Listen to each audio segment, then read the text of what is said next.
So I bought this little 110 to fix up and sell.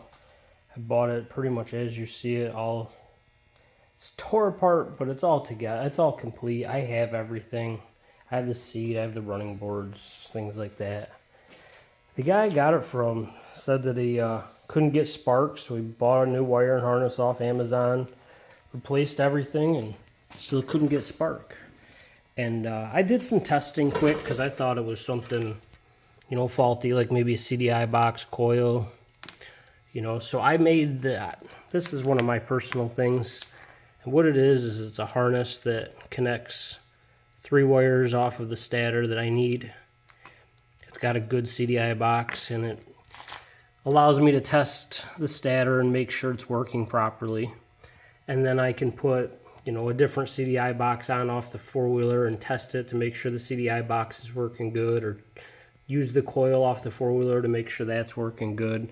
So I can test the coil and everything. And when I was testing everything on this 4-wheeler, everything worked fine. And I'm not saying that the Chinese wire and harnesses could be built wrong.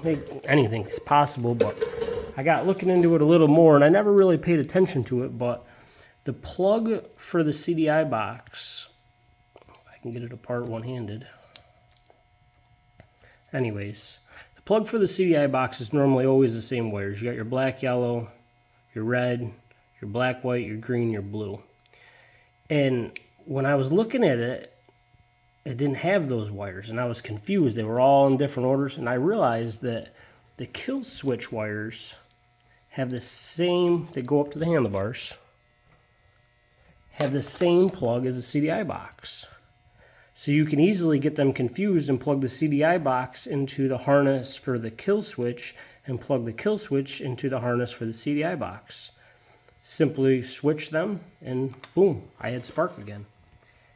And I never noticed it before, but I do now, and I just kind of want to give you guys the heads up. I hope this video can help somebody. Till the next video, guys.